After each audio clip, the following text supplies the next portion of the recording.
Yes, sir. Family. Welcome back to another episode of homefld.otl podcast. I'm y'all host, Pitt, and I got a special guest to me because if y'all follow me, I don't post as often as far as my gym check-ins, but when I do, the workouts I be doing, boom. She cold. Arionne in the building. How you doing? I'm doing good. Good. Welcome to thank you for coming sit down with me.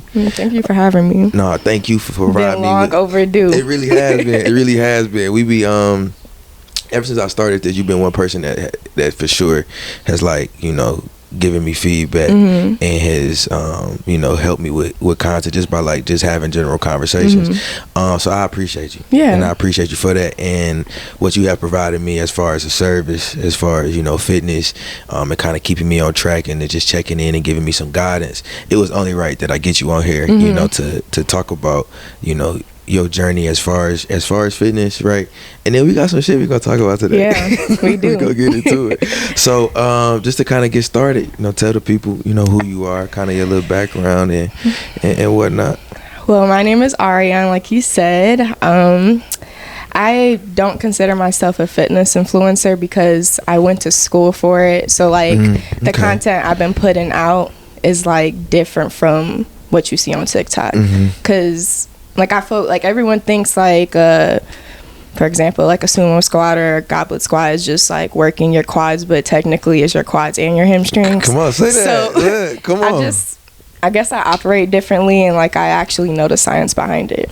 I know that's right. So at what point did you officially decide that that's what you wanted to do? You wanted to get into fitness, and you wanted to help others achieve their body goals? I would say after I quit track. Okay, let's get into it. I was gonna go into physical therapy. Well, I didn't change my major, but I changed which route I wanted to go down 3 times. But I wanted to be a physical therapist. But after I quit track and I had to stay in shape on my own, and I was I kind of making my workouts myself and helping other people figure out what's gonna work for them. So so I know the track background. Yeah, that people don't. So can we share that? Can we share that experience for you? So I ran track all throughout high school, really good. I don't want to No, go ahead, pop your shit, twin. But I was really good, and then I had a few offers. I ended up going with Wayne State, and it just wasn't what I thought it was gonna be. So I ended up quitting. I placed at conference at GLIACs, and I ended up quitting because got suspended. So you said that it wasn't, and I know why. It was just coach relationship and stuff like that. But to anybody that is aspiring, to maybe be a collegiate athlete, right? What are some things that you would tell them about the recruiting process and then the onboarding process when you finally get to the institution? Because it's a different world. When you being recruited, they supposed to they telling you all the things you want to hear. They showing you all the good things, right? They not necessarily, it's almost like dating, your representative stage, but then once you finally get to the program and you get in that thing, it's yeah, bro, you is not who you said you was during the recruiting process. So kind of touch on that. I would just say, I've always wanted to talk about this. If you are in high school right now and you're looking for the school to choose, I would really take your time. Talk to people that aren't athletes at the school. Talk to the athletes. Talk to other athletes on other teams. My issue was I had torn my ACL my senior year in high school, so I didn't have much time to choose a school because it was well, you got a messed up knee, so how are you going to be able to run as fast as you were running? So basically Wayne State was taking a chance on me, so I'm okay, I'm gonna go with it. But like you said, they made it seem good at the beginning. The coach was oh, I used to train Usain Bolt, and Detroit's on the come up, we're finna turn the school around. I'm all right, bet. Well, none of that. Did he coach Usain Bolt for real? I think he did. So that's not even, you ain't even sure. I haven't even seen any pictures. That's crazy. So but I knew a few people that were on the team already, and they were every team you get on is gonna be some bullshit, but it's about how much bullshit you're gonna deal with. And they were fine, so I'm I should be fine, but nah. I think I got the bad end of the stick for sure out of like everybody. Really? So like, how long was you active? Like, from end of August, barely August, because they tried to say I had a heart condition, so I couldn't really participate as soon as I moved on to campus. Wow. I was just sitting out watching them run. That's crazy, because I had what's funny, that's not funny, but I had a teammate with a similar situation, and I remember him like just doing all this side stuff, right? Shit's frustrating, but not being able to participate in like no drills, no none of that stuff. So it was like I was getting tested by doctors in Detroit, doctors here are like, nothing's wrong with her. Detroit, they're like, well, we heard something. I'm like, well, how is one doctor saying they're hearing something and two other doctors are saying like... That's why it's important you get them second opinions. Honestly, my mama would never got a second opinion. Me and my sister wouldn't be here. Really? Hell no. That's fun fact, y'all. We weren't supposed to be here. She wasn't supposed to have kids. But like one doctor said something, and then another doctor said there's a good chance X, Y, Z, and it was just like, but it's just the fact that like, you know, lesson learned is don't always settle on the first thing that you hear. It's just like Google. You know, Google you look one thing up on Google. That's why they got 18 different tabs, because there are 18 different sources that can provide you information, right? So why would I just, you know, basically like not taking no for an answer. Right. You know what I'm saying? No, I should have did more research on this day, because after everything went down with me, y'all, I basically got roaches in my apartment. And it wasn't just my apartment. It was like the whole building. And they was just acting like we were dirty, and it was just horrible. But after I started Googling stuff and looking at reviews, and everybody was like, they're dirty, blah blah blah. So the proof is in the pudding. You just it wasn't just me. Yeah, they was trying to make it seem like I was tripping, and I was not. And that's what these big corporations gonna do. They gonna always try to put it back on you. And even these schools, they know some bullshit. They do. They wholeheartedly like, do. Oh, so when you stop running, right? You obviously wanted to, and y'all, if y'all hear birds and stuff, I got my slider door open, get some fresh air in here. But they just talking to us. They want to be a part of the conversation. But when you stop running, right, and you still wanted to maintain, obviously, like, okay, so what kind of headspace was you in when you stopped running? Let's go there first, because that can play into like your physical fitness. Because I know a lot of people that like I play with that we stopped playing, and mentally like they were so attached to the game, so attached to the sport, you know, that they kind of like fell off on the gym tip, right? And they got bigger, you know, right? So when you first stopped playing, what kind of headspace were you in? Well, I already had, like, when I tore my ACL, I already had a taste of getting like everything ripped from you, like not being able to play a sport because you physically I can't run, I can't jump, I can't go up the stairs without help. So like I had already went down that route, and the first time it was really like, it was depressing, like being a 17-year-old and you can't do nothing. Like that was real hard. But after I made the decision to stop running track. Like it wasn't like it was forced upon me, like I chose to do it myself. So it wasn't, you put a lot of thought into it. Yeah. So it wasn't bad. It was like, just, you got to stay active, and that was the hardest part, staying active on your own, because you don't got a coach or you don't got your team there to push you. You really got to be, you know, self-motivated, you know, and like obviously self-accountable. That was, you know, the self-discipline. Part. What's part? Being accountable. Yeah. And because discipline. like when you a collegiate athlete, like you obviously, you know, depending on what sport you play, we all play on teams, even though even through track it's kind of like individual in a sense. But you know, obviously you don't want to let your teammates down, right? So you want to get to workouts on time, you know what I'm saying? Or there are going to be consequences if you don't show up to the weight room or study tables and things of that nature in that case.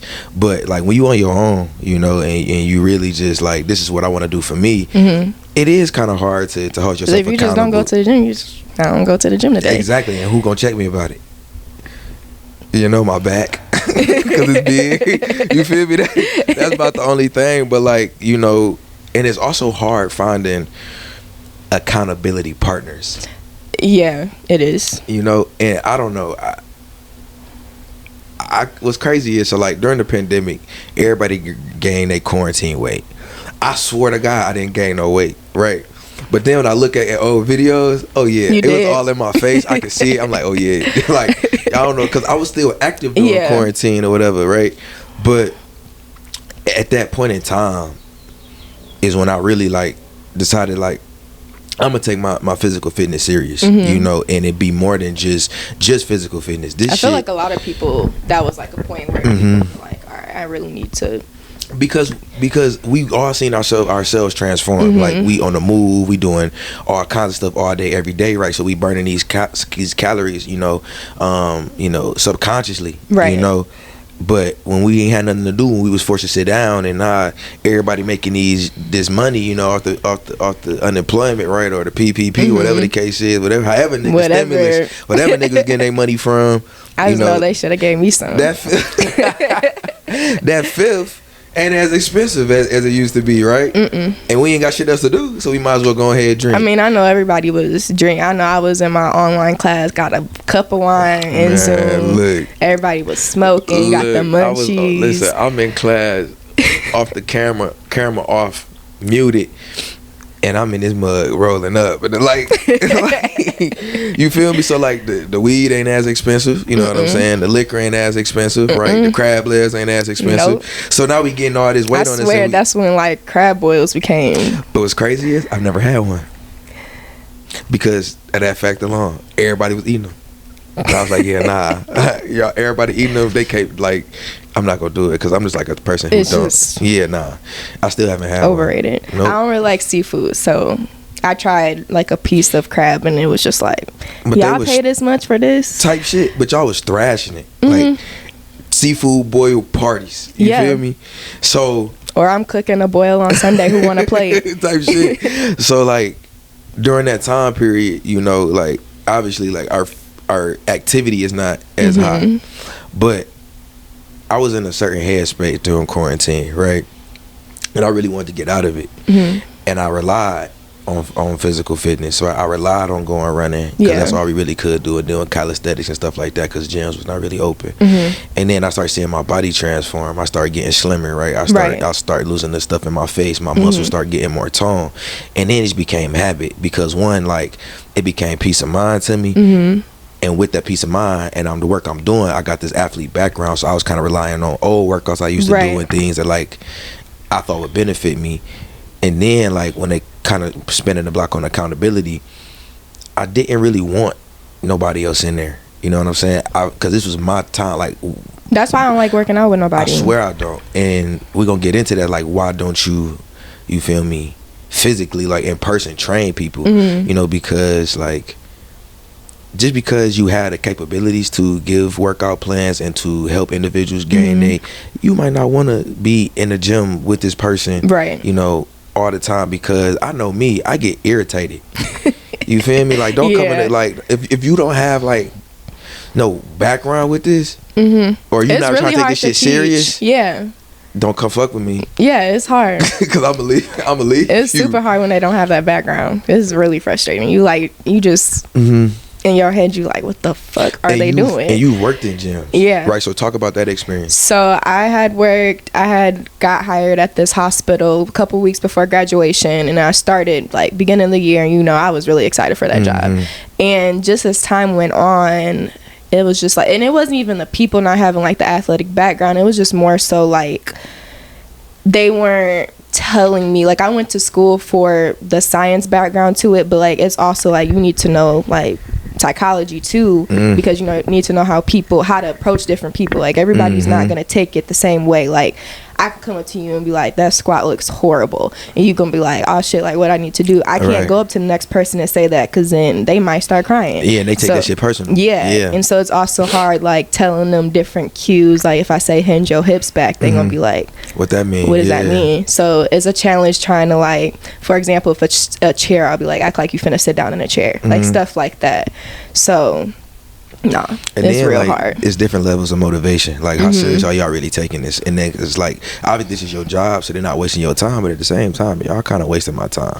Yeah, and at my internship, that came up a few times. Like, at my internship, it was just like group training, and so we had like a group of 3, a group of 5, or whatever, and everyone had their own little workout plan, and that's what I like. I ain't like where I worked at the hospital. I like the group workouts or one-on-one, and these people, they were paying like $500 a month depending on how many times a week they were coming to work out, so they are finna come in there and take it seriously. But at the gym, it was just kind of a part of their membership, so it was like, all right, I'm here, I'm supposed to be here at 6:30, I'm here, like, let's see what's to it. Yeah. And it's like they're not wasting your time because you're still getting paid, but at the same time, like you said, you are wasting my time because I could be doing something else. Absolutely. So I tapped in with you because I was just tired of doing the same thing for so long, right? And it was working, you know, obviously, but I wanted more structure, you know, I wanted things to be more specific. And I hit you up and I was like, after you graduated, I hit you up, I'm like, yo, like, can you help me? You feel me? I know this is, you just went to school for this. I know you got an in-depth background as being an athlete and then working in the hospital and then working at your internship. So I know you had an experience. Right. And I think that obviously you can help me get to my goals. So you straight up asked me, okay, who your bodyguards? And I had just seen Creed 3. I said, them niggas. And I had already knew you was finna say that because I was like, his ass finna say Michael B. Jordan. Them niggas, they tight, bro. I need that. That's what I need, you know. And you came back with me. You hit me with all types of stuff. He was eating this, you know what I'm saying? He was doing these type of workouts. You know, he was only doing heavy stuff with him and Jonathan Majors was working out. But other than that, he was kind of doing calisthenics, free weights, all this XYZ. I said, whatever it is, like put it on there. I need some cardio. I need some core. Right. You know, and I just need like, you know, whatever the case is. And we, 15 weeks strong. And damn. Like, and I'm not gonna lie, and I'm not gonna lie, like, you know, I'm not gonna short you on none of your expertise.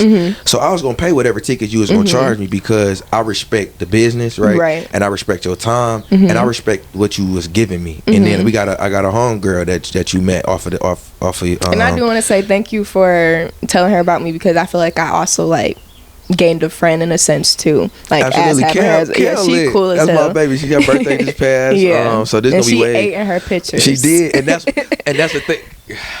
Arionne, like the only person that I answer the phone for, the only person that I know that'll call me at 7:30 in the morning is Cam. Like I'm at the gym leaving, and she like in there, Pitty, can you just help me with my form X, Y, and Z? Or like, can you just like that's my accountability part if I was to have one.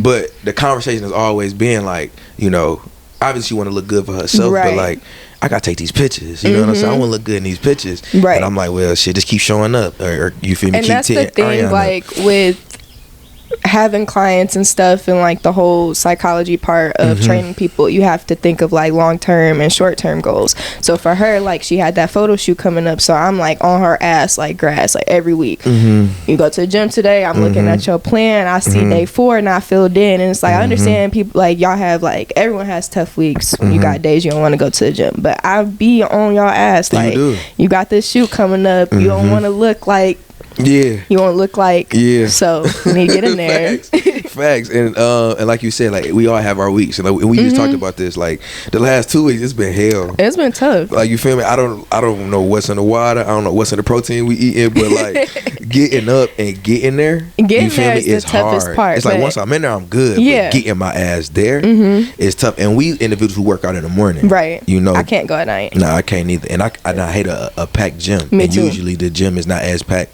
in the morning because people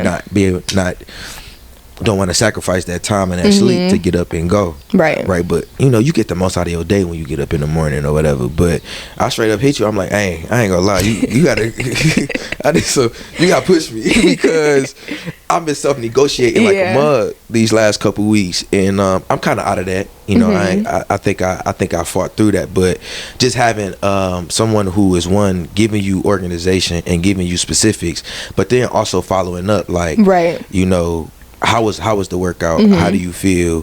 What do you want more of? And it really is like we working hand in hand, because I think I told you, like, let's take a step back from like the weights. Let's get more cardio and core in, or like more free weight and stuff like that. And that's no problem for you. And I feel like that's what sets me aside from like other virtual trainers or whatever you want to call it. Is because like I'm not gonna give you a workout and it's like what I made and it's like, all right, do it. It's gonna be like, do you want to change anything next week? Like, you want to add anything? Like you said, more cardio, more core. So I feel like it's tailored to like each person's needs, and not just like you go on TikTok, oh, I need a lower body workout for men and whatever 10 million videos of whatever. You be having me fucked up on the burnouts though. I look at the burnouts and I contemplate them every day. That's something I got from that internship, was doing those group trainings. We had a burnout at the end of each session, and it worked. You know, because it's almost like, one, it's the psychology of it, right? It's the mental stamina, right? You feel me? Like, are you looking for a way out? And this would be the perfect opportunity to finish. Just go home. Yeah, finish my third block of exercises, and then be like, yeah, I'm gonna go sit in the sauna. I'll do that burnout some other time, you know, or I'll do the burnout for the warm up in the morning, something like that. But again, you know, it's what you've learned. It's it's what you have experienced, but also it is specific to my plan. Because me and Cam would be like, "What's your burnout today?" I was like, "Shit, I got these six sled push." She's like, "Oh yeah, Arionne, I know not to put that on mine." Now I'm gonna put them on her plan. Yeah, because she be coming at me and be talking about me. Pitty, you can do it. Shut up, I'm tired. Now she gonna, next week she gonna be like, "What the fuck? Where these come from?" It's because I told her to put them on your plan. But so where do you see this going? You know, what's your goal when it comes to, you know, physical training? I don't know. I've been in like a I don't know mood for like months now. Ever since like I stopped working at the gym. I like doing my virtual training. It's just hard trying to get people to feel comfortable with taking a chance on it because it's virtual. So I'm in the it's in the works of me like recording videos of each like movement that I might put in your plan, and then send like a link or something so all my clients can see, like, when I say do a goblet squat, this is exactly what I mean. Like, do it this way, don't do it. You can go on TikTok, Instagram, and everyone's doing different forms. So I'm gonna still do virtual training, but it's just like being in like Kalamazoo, Three Rivers area, it's just not many opportunities. So like, that's why I say I don't know. Because like I could move in December, I could move, I don't know, move tomorrow. I really don't have any ties. The only thing I got is my dog, but I don't got no kids, nothing that's like really holding me down. So I can't just up and go. That's what's crazy, because I've been experiencing some different opportunities myself, and it's almost like you said, I don't really have like no ties, you know, that's holding me down. Like I got my family that's, you know, close by, but like, you know, at some point in time I got to start my own life, and that may be uprooting and moving, and obviously I don't want to stay here for the rest of my life, but it's like when, where, what, how, why, you know, is answering all of those questions. And like, you would never be 100% ready, you know, and it's always gonna be a chance, you know, that you're gonna take, but it's almost like, what's the right chance, you know, what feel best, what make the most sense. With my cousin, I was thinking about moving to Florida like in October. I had that whole plan like for months, and then like after I went on my last trip, I'm like, hell no, I'm not finna go down there and be working like 3-4 jobs just to be like comfortable. I'm not doing that. And then it's hot as hell down there. I'm gonna be pissed off the whole time. I'm not doing that. So that's why I just said like I really don't know. And like my cousin told me, you'll never know if you made the right decision until you tried it or something. It's like, I don't want to, I get that, crash and burn. Yeah, I get that, but at the same time, it's like, I don't aspire to live in my car. I don't want that to be my story. No. Like, it sound cool from like, it don't, but like, it's like once you see where people end up, it sound cool, right? Yeah, but they never wanted to be there. No, you know, I don't either. And I refuse. You know what I'm saying? No. Like, my perspective is like, okay, maybe God, this is what you have planned for me. You know, this sucks, but like Joe, I'm gonna keep my faith. I'm gonna believe in you, and I'm not gonna turn my back on what you got for me. But at the same time, like Job said, nigga, why? Like, to put it in modern terms, you feel me? Why? Bro, why? You feel me? But if there's anything, I just learned not to question God. Don't ask him why. Like, I had to learn that the hard way. And recently my pastor gave me like a prophecy, and it was like, I get scared when he tells me things, because I be like, where you get that from? Yeah, like, how you know that? And then I don't usually, when he texts it to me, I don't respond for a few days because I need to like let it soak in. But basically, he was just like, keep doing what you're doing, and just hearing that, it's like, all right, like, I'm on the right track. And it's times where I'm like, days I'm like, what am I doing? But like, because at some point in time, like, we still young too, fairly young. But I be forgetting I'm only 23. True, but at the same time, we also, living in a world where, like, you know, you need to have your shit together. Yeah, and tomorrow not promised. So I can say I'm young, but at the same time, I gotta apply some pressure, right? But at some point in time in our life, we gonna get to a wall where it's like, bro, you gotta bust that mug down, and you gotta make something shake for yourself, and you gotta make it happen. And at that point in time, the individuals that we gonna make it happen for us, right? But right now, we just experiencing things. We trying to navigate different spaces. We really trying to find a I niche. just feel like we're in this predicament. How old are you again? 25. Okay. We're young adults, but then it's like people our age that we went to high school with or even college, and they got like 5-6 kids, they married now, and then it's like you like I'm at home working. I work at a freaking dispensary, and I got a dog. I gotta worry about what I'm gonna eat tonight. What's funny is, like, we all had these plans for our lives, right? Married by 25, kids by 28. I don't know who I was fooling. I don't know. Well, what dream was I selling me?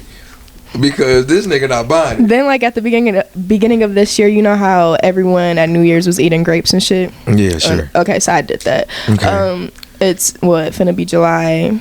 No love of my life, none of that. So thinking back in high school, I was gonna be married by 24. It's like, my thing is, I don't think I want that. Not yet. I don't even know if I want to be married anymore. Okay, let's get into the tea. Here we go.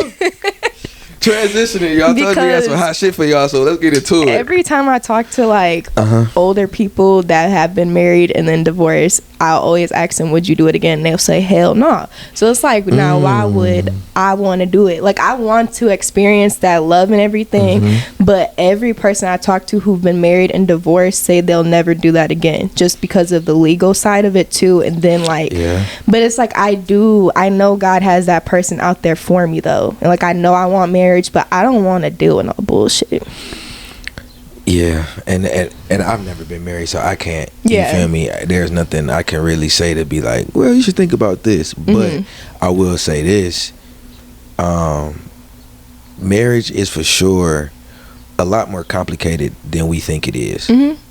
You know, because people I've heard, as you've heard that from divorced individuals, I've heard from married individuals. I didn't really know who my spouse was until we got married a couple years into our marriage. You know what I'm saying? So this thing, I had a homeboy on here who I did an episode with, and him and his girl have been together 10 years. They dated for 8. You think you would know her after 8 years. He gets married, and he's like, bro, I ain't really know her until, you feel me, after we got married, and we only 2 years into our marriage type thing. And I'm like, damn, bro, like, y'all, and they've experienced a lot. I'm not gonna get to their business, but they've experienced a lot through their relationship. And the fact that, like, we spent almost an entire decade together unmarried, you know what I'm saying, and then we get married, and that's still stuff more that I'm learning about you. Were they living together while they were dating? Damn, what? Yes, and that's what kind of baffles me, you know, a little bit. It's like they've been living together since high school, you know what I'm saying, and now they are married, you know, about to have a child. And he was like, bro, it's like, I still like, you know, like, I know you, but like, do I know you? You know what I'm saying? And I don't know what about marriage, you know, brings. I don't want to say that's scary, but that sounds like, the idea of that sounds a little. Yeah, but then I think about my parents. My parents who've been together 30 plus years. They dated for probably like 3 years before they got married. And, you know, and like having a conversation with them, like, oh yeah, I didn't, you know, it's still stuff that I learned about your dad to this day. They 30 years in, you know, and it's like never really know somebody though. You don't. And I just had this conversation with my homeboy the other day. It's like, no, my therapist, I said, I'm familiar with a lot of people, and I know of a lot of people, and people are familiar and know of me. But who do I really know? Do you really know somebody? We think we do, right? Because everybody has this representative that they display. You know what I'm saying? But when you really get into the grinds and the mud of the relationship and of the person, who really are you? And I've said this to many people, like I'll make like little jokes. I'll say something about like, I don't really know you, I don't know. Yeah. And people get like really kind of, they'll feel some type of way, but like that's true shit. Like I really don't know, because like it's almost like this. I think I know. It's almost like this. I know what I'm capable of, right? And the thing is, I've probably done things where people didn't think I was capable of doing it. But because you thought I wasn't capable of doing it, you felt like you knew me, but then I did said thing. Did you really know me? You know, and vice versa. I don't put nothing past nobody, as nobody should put nothing past me. You know what I'm saying? Not saying I'm out here on some slime, grimy shit, but it's just like you never know what circumstance will push you to do something exactly that's out of character, or something that people just really wouldn't think you were capable of, right? So, you know, I like that. You know, the whole marriage thing. At one point, I didn't think marriage was for me. At one point, I thought I would be an individual that was into polyamorous things, right? But that's because I was experiencing certain things and taking certain things that was, you know, skewing my perspective and my viewpoint on things, right? So then I started thinking otherwise. But after I sat down, you know what I'm saying, and I got in my word more. I started having conversation with people whose wisdom I value. I can't wait to be a family man. So I feel like I'm at the end of the tunnel where I'm about to feel that same way, because I've been talking to like the people at my job who married and stuff. So I've been like talking to them, but me being, and it sucks to say, like in the Black community, there's not a lot of people that are married or have been married for a long time, or have like high divorce rates, or solid marriages. Like the older generations, like, well, I seen a TikTok, the grandma said, well, you just need to sit back and let the men do what they're gonna do. And it's just like, it's a different era of women right now. It's like, no, I'm not gonna be married and like unhappy. So yeah, people ain't having 17 kids no more. Hell no. By one woman. That ain't like my pastor said, his dad had like kids with his mom, and he was like, basically like back in the day, like the women stayed at home while the men go do whatever they want to go do, and they'll come home when they want to come home, and that's just not gonna fly with me. Right. So let's talk about, we can get into our dating lives. Can we do that a little bit? All right, cool. So what has that been looking like for you? What shit? There's shit in the dating pool. It's a lot of shit in the dating pool. Where is Cam? She needs to sit on this episode too, because she gonna text me and talk about why you put them. She gonna be on your ass. Like, why you tell her that? No, me and Cam talk about this shit all the time. So I be texting her too. I'll be like, girl, I'm feeling like I'm over it. So, what has been the most difficult part about dating? I know what I want. What do you want? I like older men. Okay. And what is it about older men? They're just, so I've heard this from a lot of like older guys, like my coworkers. They like, men really never grow up until they hit like 28, 27, around that age. That sounds about right. And I feel like that's why I like older men, because every older man that I had like conversations with, it's just something about their like mindset that just like. Do you think maturity equates with age? Is that why? For men, yes. Yeah. For women, no. That's the first I've heard of that, or that response as far as like maturity equating to age with men, but not necessarily women. Y'all develop. I don't want to say all women. I feel like I became really mature at a young age, but like far as men, and I don't want to say all men, I just feel like men take longer too. Yeah, just because you're 25, for example, don't mean like you act like you're 25. Yeah, it's a generalization for real. You know what I'm saying? Of course, you know, all men don't act like this, or all women don't act like that. But, you know, just from, you know, probably just personal experience, this is what your research is, just what you have found. It's different. Say and do different body, I guess. I don't know. Okay, so you like older men because there is a certain probably level of conversation, a certain level of thought process, obviously a certain level of maturity that you know are attracted to in a like I'm thinking about like I'm trying to buy a new car, like I'm trying to get like an apartment. I really don't want an apartment, like I want to invest in a house, like stuff like that. Men that's my age, 23, 22, 20, they not thinking about that. Like they not even worried about none of that. So that's why I think I gravitate more towards older men, because they already got it. And then like me, I'm like on that same like wavelength. So so you look for somebody that mildly has their shit together. That they have to have their shit together. Like moving forward, like you have to have your shit together. Don't DM me. I don't even want nobody DMing me no more. Like I kind of want to meet a man just like out at a grocery store type shit. That means you gotta go to the grocery store. You better go pick you up some bananas and oranges. Okay. So, or that's how you want to meet somebody. I feel that. Not like, I just want to meet somebody in the real world, not like social media. Like, because Instagram is, I'm gonna say it's a dating app now. So there's a lot of options. Yeah. And they're very easily accessible. And what's funny is I had seen this girl post on her IG, and she was like, meeting me over Instagram or over the internet not gonna get you nowhere. You know, but then it's also I barely respond on Instagram. For real? Like I will post a picture. Are you on your DM slapping? They do, but I don't open no DMs because I don't want to like leave me alone. Yeah. I want to say thank you, but like that may lead down the rabbit hole of a conversation. Niggas don't know how to just say you're welcome and keep it pushing. See, that's how I be. You know what I'm saying? Like I move the same way. I'll tell a man like you are very fine, and he'll say thank you, and I might not even respond. I might not even open the message again.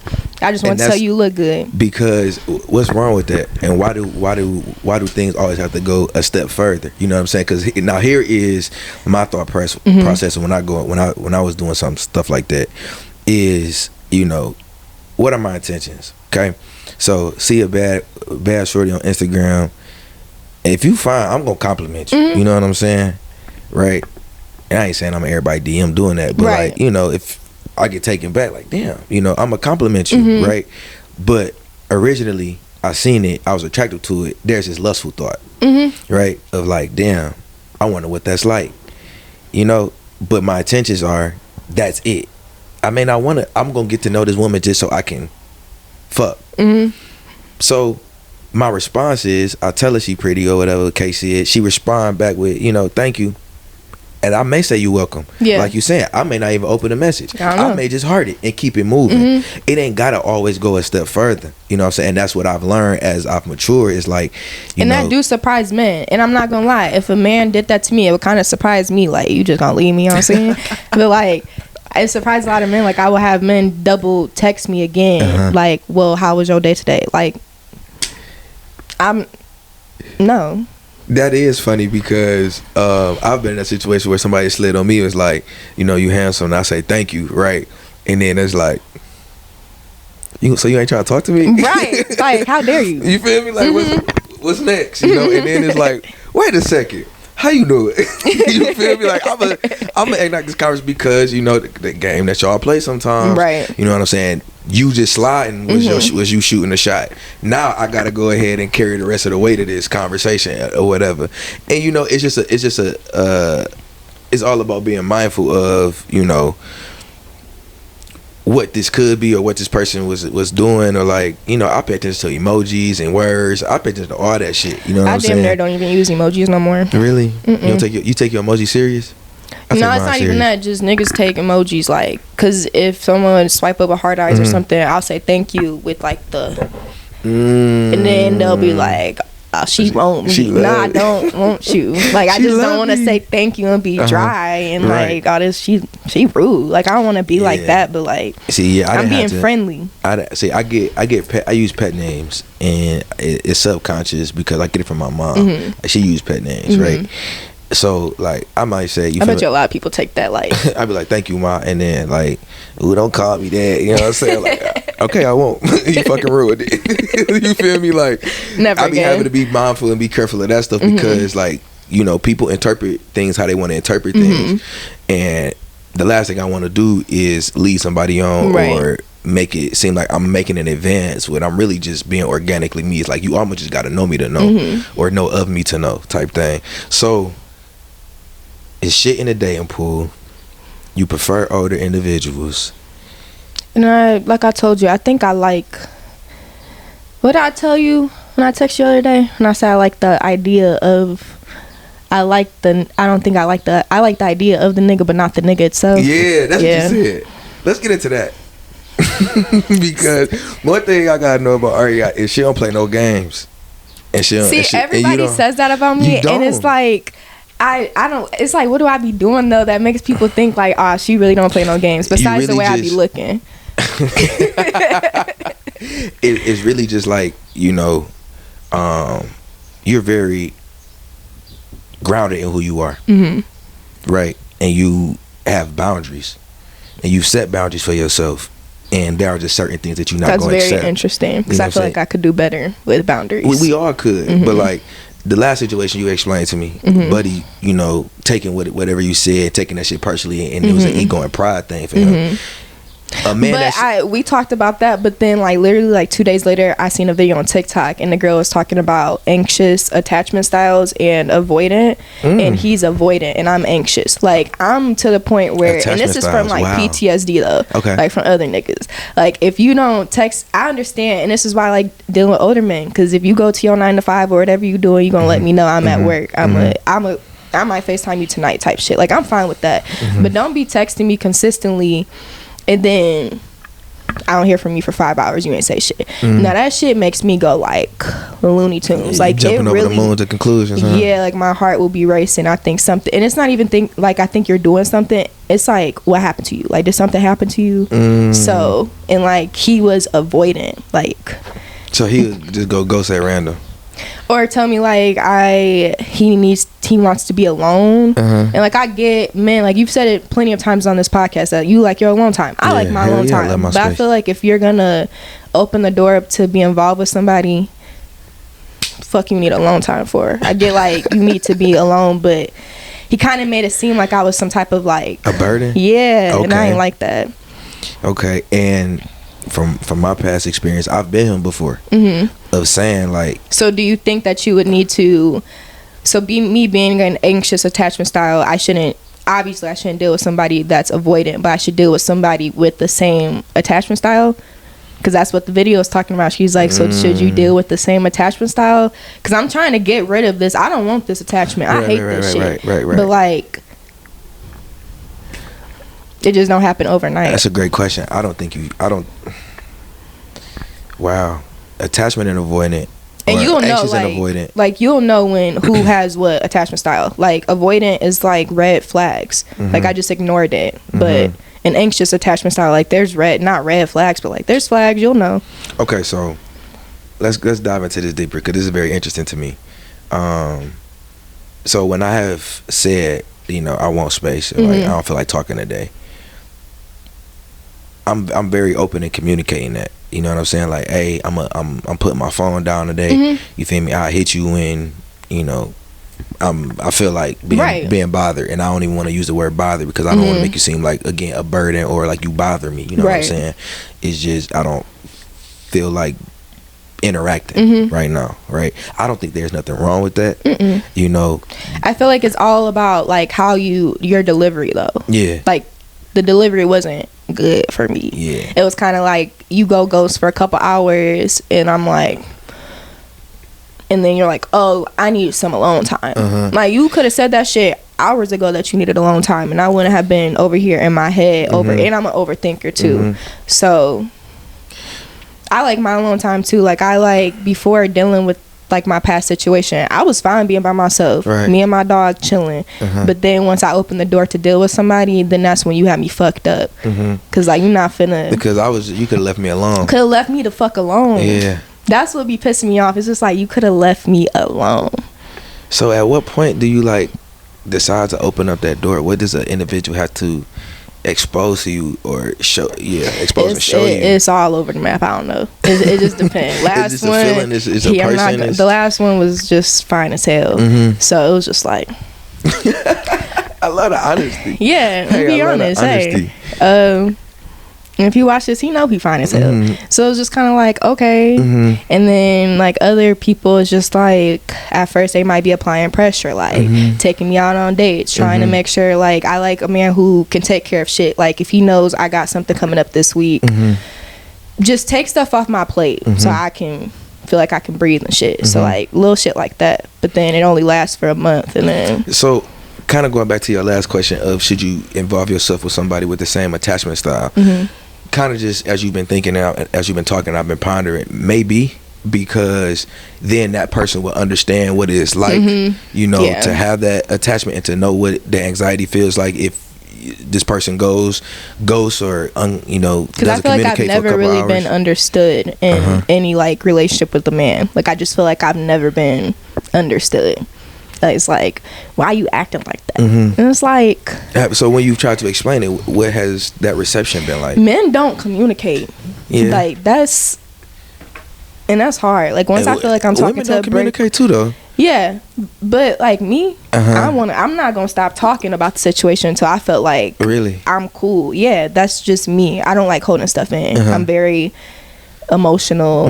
I'm gonna talk about it until my face turn blue. I might talk to, I record on my phone like little voice notes and stuff, like voice diaries. Yeah, just to myself. I just started that, and that helps a lot too. But yeah, I like talk, and if the man is not gonna talk, that's just not gonna work for me. Now I agree. I feel like, you know, I do my best to provide a space to where, you know, if there's any, you know, feelings that you have, to go ahead and express them, right? But like you said, you're not gonna stop talking about it until you feel better about it. So what if a man has provided you with this space to get the thing that you want to get off your chest, right? And it's, I'm gonna go talk to myself on my phone. Okay. Because I'm not finna keep pushing you, and like you already told me what it is and what it's not. I was like, I ain't finna keep hearing this shit. I did that before. But not like I would literally say, like, after are we done? We good? You say we good? I'm gonna turn around and be like, I'm not finna talk about this shit again after. Right now we done, right? All right, we done. Don't bring that shit up 2 weeks later. That's what I'm. That's because now you finna piss me off.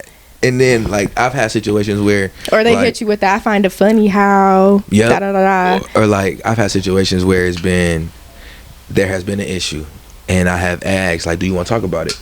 Like, do you want to talk about it right now, or do you kind of want to revisit it? And I don't know. I'm good. I'm straight. You sure? Okay. I'm gonna always ask you, sure, right?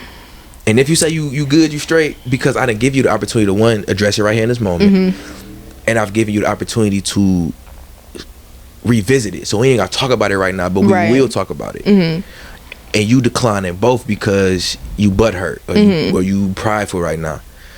Don't you fucking dare spin the block and try to have this conversation, because now you're gonna get your feelings hurt, because I'm not gonna have this conversation after I provided you the opportunity in the moment and giving you time to.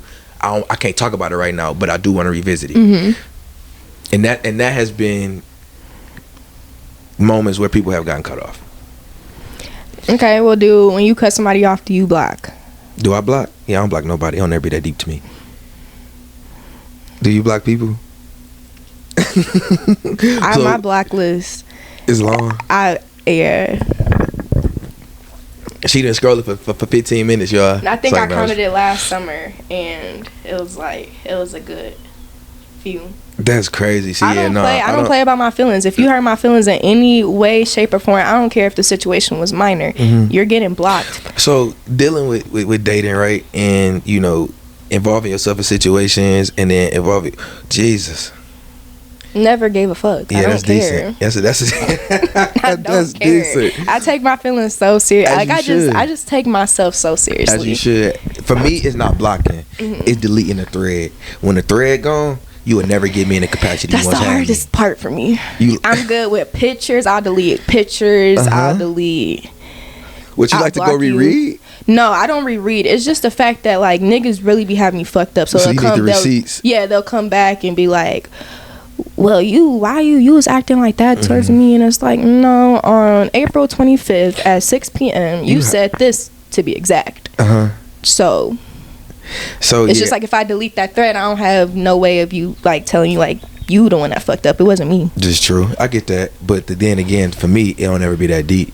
So, like, I delete the thread. It's like, you can spin the block, but you'll never get me the capacity that you had me in. You know what I'm saying? Once that thread So if a girl spent the block on you, gonna respond or you not gonna respond? Depending on how I'm feeling. You know, back in the day when I used to be, like, playing it crazy, oh yeah, She can spin the block, but she finna get dog. Not like dog, but like she not gonna get that energy. I'm gonna do you the same way you did me. Yeah, she not exactly. So like, if in the beginning I was really courting you and trying to mess with you and fuck with you for real, and then some bullshit happened, we cut each other off or whatever, and then you try to spin a block on me.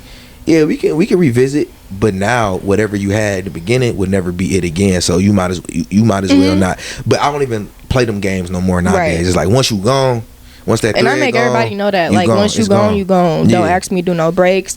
Don't ask me no. And my thing is that I struggle with is that like nigga will give me so many signs that he really not fucking with me, but I don't take those signs. Like you have to send that shit in a text message or tell me I'm done fucking with you, Arionne, for me to take that. You can't pick up nonverbal cues. You gotta tell me. I want you to say with your chest that you done fucking with me, and then once you say that, then you got it, and I won't talk to you. That's what we talk about. You don't be playing no games. And this is exactly like I won't view your story. I will mute your whole account. Like if I don't block you, like I'm gonna mute your account and I'll just act like I never met you. How do you feel about following your significant other on social media or somebody that you messing with on social media? I think people who don't follow their significant other, I don't understand that. Really? Because like I get it, but then again, like I don't. Like Medina, for example, she says that they don't follow each other because forgot what she said. It just don't make sense to me. Like she don't want people knowing her business, I guess. But like if you guys aren't tagging each other and shit, like commenting under people's like each other's pictures and like, so I'ma follow my man. If he don't follow me back, then last situation I was in, she and I followed each other, right? How'd y'all meet though? Like y'all been to each other? No, so funny story. We had met during quarantine over social media. You feel me? We was chopping it up through there. You know, built a friendship, and then I think like once it got lifted up or things start getting a little more lenient, I end up pulling up on shorty, and then that's kind of how that shit went, right? But we was following each other prior to us tapping in, right? And then, you know, something happened, and then she was like, "Oh yeah, I'm off this nigga, off me or whatever." So she stopped following me on IG. Or How'd that make you feel? For the circumstance, I get it. Yeah, I get it. I get why she don't follow me. But we never followed each other back after that. And it wasn't nothing like I wasn't sweating it. I wasn't going to check her page or nothing like that because I wasn't checking her page and stuff when we was following each other. You know, if I ran across her story, you know, obviously she was always in the first couple because you know the algorithm just, you know, that's how that be. But I feel like if y'all don't follow each other, I would say that do bring peace of mind though. It do, because my thing is I'm not gonna tell a man like you better not like no bitches pictures. Like I'm not gonna tell you that because you're not gonna tell. Like I don't like a man telling me not to like man's pictures because, for example, I'm gonna like your post because you my friend. I'm gonna like his post because that's my friend. Like it's Instagram, we liking pictures for a reason. But once a man tells me that I can't do it, okay, then you're not gonna do it either. So if I go on Instagram and be like, yo nigga and 500 others like this picture, it's gonna be a problem. That should be pissing me off. Cause I'm like, there's 500 other people, probably 10 people that I actually follow. Like anybody else could have been the first person, but it had to be my nigga. IG the feds. And that was, you know, so I would say like I wouldn't follow my partner for that reason. So when it comes like peace of mind, like so early in the situation I was still not on some childish junk, but like I used to do the anonymous stuff, right? The anonymous things, or like on Snap, like on Instagram, like the little question shit type shit. Yeah I used to do them, right? And like obviously like the ones I get, some of them be a little outlandish, like, but I still post them with a witty answer like I do. And I remember her sliding up one time, you know, and was like, the fuck, you know, type shit. And I was like, okay, I gotta be mindful. Like this is almost attention seeking. I've been in her situation before. This is almost attention seeking, right? And then she texted me, she was like, can you stop doing those? They make me feel type of way. I'm like, yeah, I got you. That was very mature of her. I didn't, when I was in that situation, I didn't even say shit. See, me. So I was like, I'm gonna let you, a grown man, I'm gonna let you. Me in that situation, like I really grew up as a man. I really grew up as a communicator within that relationship because we never argued. Right. We never argued, but we had our disagreements, and we would sit down. We would have hard conversations, but nobody was ever raising a voice at one another. You know what I'm saying? And that's the thing. I don't like yelling. Like I don't either. I guess people think I like to argue, but it's not even that I like to argue. I just feel like you always mean you yelling. You know what I'm saying? Like we just talking, and a lot of guys, they just think me trying to talk to you is me trying to argue, and it's like, no, I'm trying to like communicate. And this is why sometimes I don't even bother communicating, because it's just like, you're gonna think I'm arguing. And it's hard when you are somebody who is learning to be an intentional and effective communicator, and you're dealing with somebody who don't have that desire. And therapy, like, I don't do it no more, but them 3 months of therapy, even though I didn't think she was really helping me for real, like, she made me really like more aware of like people, like dealing with people. Like if I deal with a certain type of person, I'm just like, you not stupid, but like, why you think that way? Like, why you act like that? And it was from therapy, because I notice why I do things way that I do things, but some people, they just, people are complex. People are really complex, and that's why you really gotta know what conversations to have with people to get what you want out of people, so you can see if this person is worth the energy, worth the time, worth the effort. Because like, you know, you've experienced all different kinds of individuals, right? And calling a spade, most of them ain't worked out, right? But you keep putting yourself out there to take that chance, right? Yeah. But now we just got to be more mindful about who is worth taking that chance with, and that again is rooted in, first of all, knowing what you're looking for, knowing who you are, knowing your boundaries, knowing what you are and aren't willing to do to get to know somebody, right? Are you willing to go drive an hour and go kick it with this dude? You know what I'm saying? Are you willing to let this man take you out? You know what I'm saying? Are you willing to invite him into your space and hang out and experience energies, right? What are you willing to do? Right. You feel me? Are you willing to stay up to 3 o'clock in the morning, you know what I'm saying, and have a conversation? Like, because you know, like when you really meet somebody first or get to know somebody, you want to be caking on the phone. You know what I'm saying? That's like, are those things that you are willing to do, right? And then what are you looking for in someone, right? And this is my thing, fellas. Women will tell you exactly what they want if you just listen to their past experiences. And that's why I don't like telling niggas about my past experience, because I feel like they gonna do you worse than that's crazy experience. That's why I don't say shit. I want to hear them, especially if it's somebody. I want to hear them too. Like, I want to know all the bitches you fucked with, like what happened, X, Y, and Z. But I really don't, like, now, just more recently, like I don't feel comfortable exposing it or like even saying shit. Like when people ask like how many boyfriends I have, I said 0. I ain't never been with nobody. I say 0 because that's true. Girlfriend. I ain't never had no girlfriend. But that's the thing about one of my previous situation is I forgiven myself, but I was upset at myself because I found myself doing things that she expressed to me that other niggas did that was like, you know, I always try to be conscious of it. Like, bro, you like, she's told you this. You know what I'm saying? She's told you that men have left her feeling like this. You can't do that. You know, the thing with women, they not finna keep like telling you. No, and y'all not. And one thing I respect is a woman who, regardless of how much they fuck with you, gonna choose them. Because like, I'm gonna choose me. I'm gonna stand on what the fuck I said. Like I told you, if you do that shit again, I'm done. Yeah. And you thought I was playing. Yeah. And as a nigga, we be like, damn, she really done. Man, wait a second, hold on. Really think she gonna? I was just trying to see if you was for real, and I see you for real.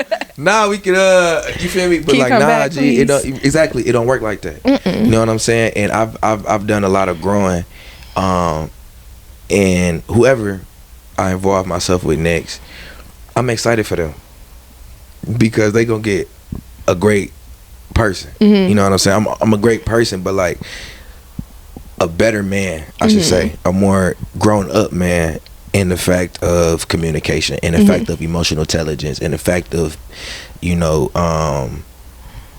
sacrifice. Because there would be sometimes with some people that I feel like people don't realize relationships involve like a lot of sacrifice, and like compromise. a lot. That's really all they are. Yeah, you know what I'm saying? It's finding common ground because we again are two individuals trying to become one in a sense, right? And there are things that like you like that I don't like. You know what I'm saying? I don't like. You don't eat red meat. She ain't. You feel me? I eat red meat. So when we cooking, I'm not finna make your ass no steak. Or if I make a steak, I'm gonna make you salmon. You know what I'm saying? Or we making tacos, we go ground turkey. That's cool with me. I tried. Right. That type shit. You know what I'm saying? That's the compromise and that's a sacrifice. But because of this woman and what she is providing me, I'm willing to do that. Yeah, I feel like if you really fuck with somebody, it's like it's not gonna be that big of a deal. And the way I know I don't fuck with somebody is when I just be like, yeah, nah. That's not something I'm not sacrificing. You don't like that. Steak, I'm not compromising. Yeah, like you know what I'm saying? Yeah, for real. And like, but you gotta put yourself out there. You gotta be vulnerable. Like so it sounds like you having an issue being vulnerable. No, I don't think that's the issue. I feel like I be like too like open, like with niggas. Like I feel like I'm gonna say all the men that I've encountered so far just really couldn't handle me.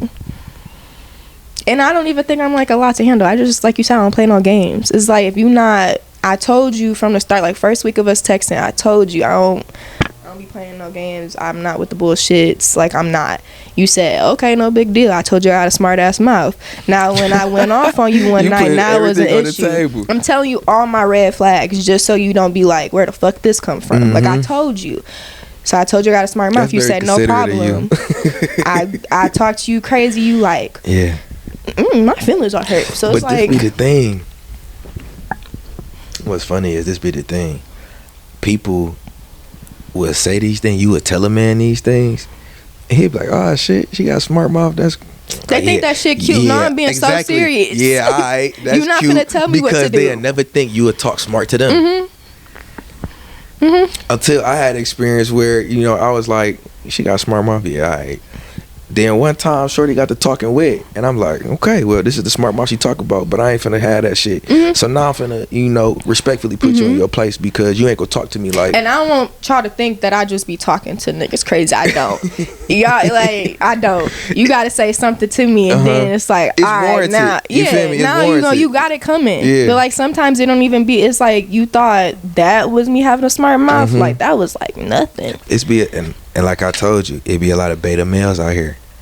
A lot of these niggas be thinking they alpha men, but y'all not. Y'all really beta men because the alpha male, you know what I'm saying, like, will let a woman, express herself. But at the end of the day, like, and I feel like he will reclaim that respect, because of him allowing her to express herself. But at the same time, don't go too far. Yeah, like watch yourself. Yeah, watch yourself because one, I'm not gonna talk to you no kinds of crazy. You know what I'm saying? Because I respect you and I respect, positive communication. But you also got to look at how people was raised. Like for me, I was raised by a single black mom. That's why I say shit is complex. She raised us don't let nobody talk shit. Like not even God, not even finna talk to you crazy. Like nobody's finna talk to you crazy. Nobody's finna treat you no type of way. So it's like, you think you finna come into my life and tell me what to do? No, it's not gonna happen. Like no. So I feel like people just need to really watch how people was raised, like male and female. I feel like I would have avoided a lot of shit if I really would have paid attention to how motherfuckers was raised. I ask women about their family background.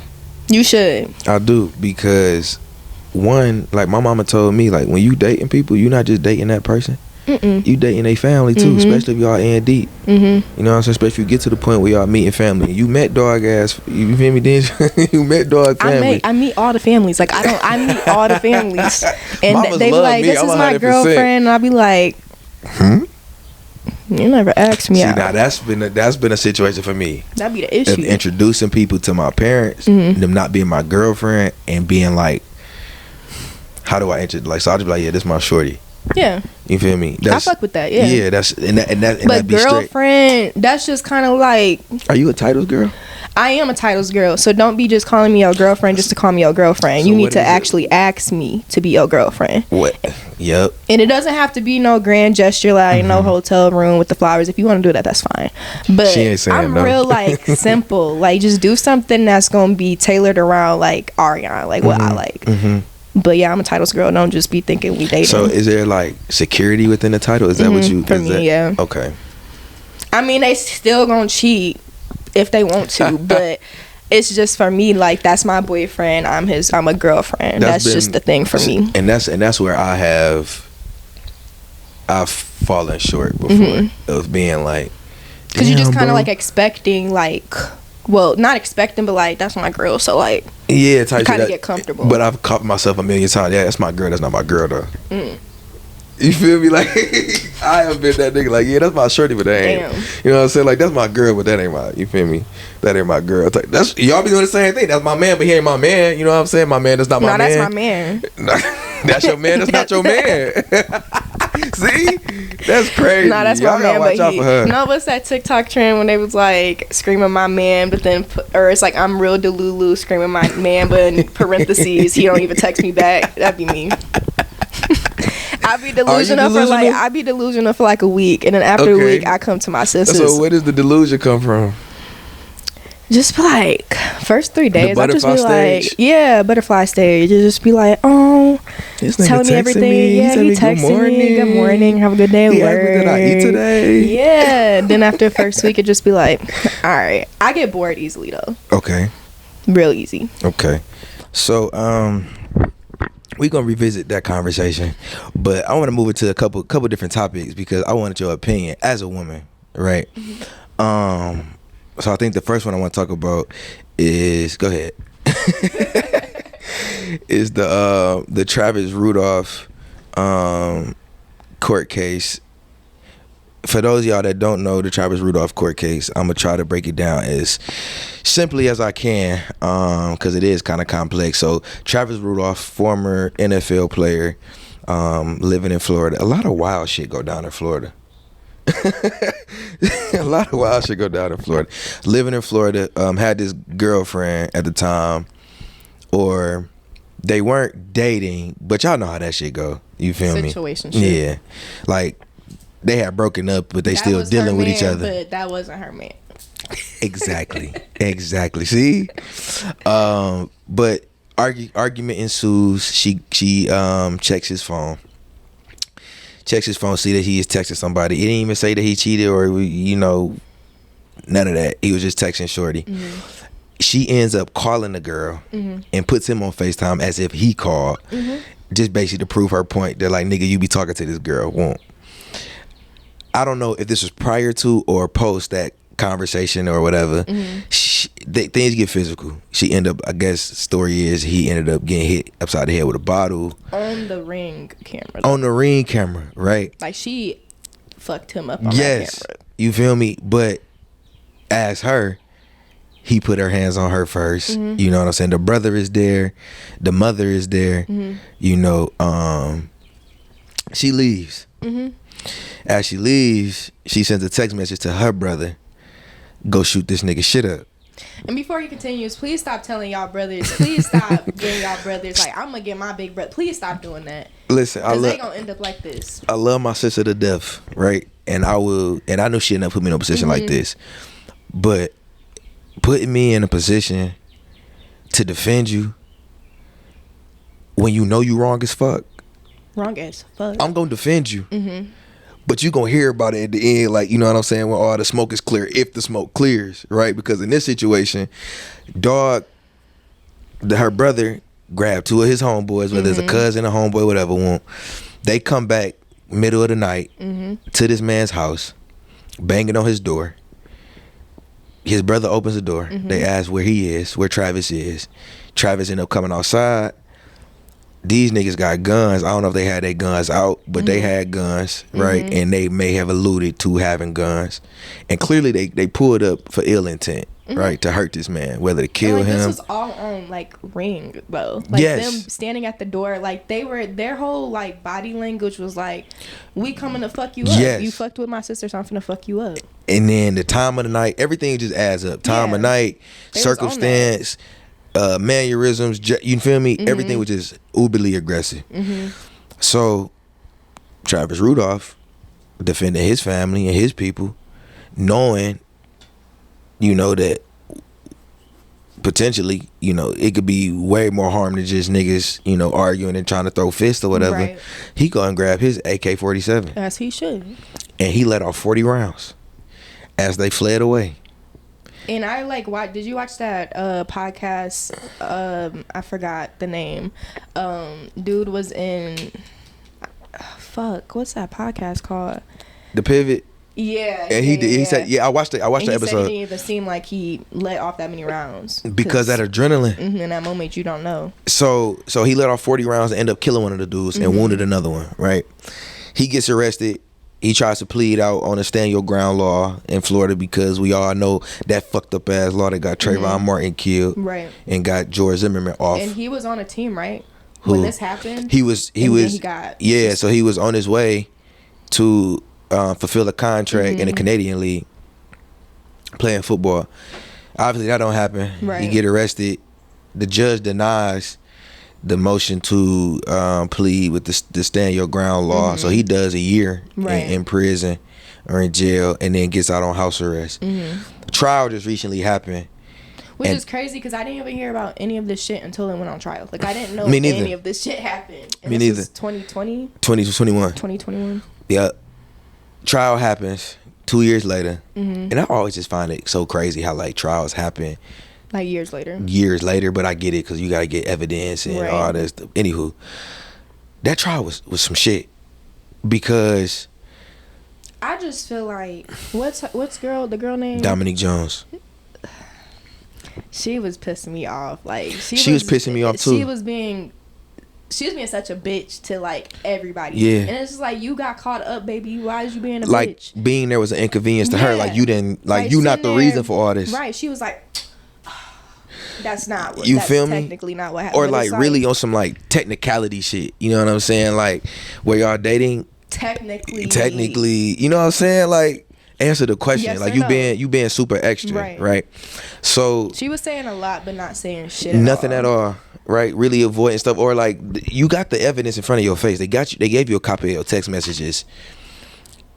Dominique, why did you go tell your brother to shoot this shit up? Everybody say stuff when they mad.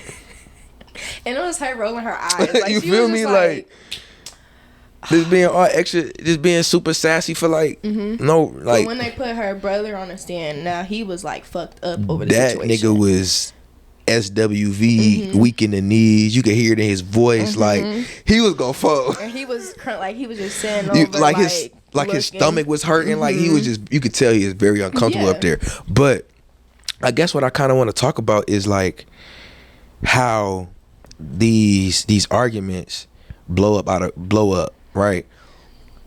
And then her texting her brother to go and cause harm on this dude because you got your feelings hurt. Like I get it. Like as men, again, we got to be mindful about who we deal with and how we, you know, treat people's feelings. A scorned woman is not. You feel me? Hell no. And how you take care of women's feelings. But at the same time, like women got to have some accountability here, where it's like you got to stop going and getting X, Y, and Z to handle your business when again she was in the wrong in the beginning. Because one, why are you going through this man's phone? Right. Do you go through phones? Hell no. You feel me? I don't go through phones neither. You feel me? Unless you want to drink that bleach out of the sink, go ahead. And if you do, please don't go to my. You feel me? Don't do that. Don't do that to yourself.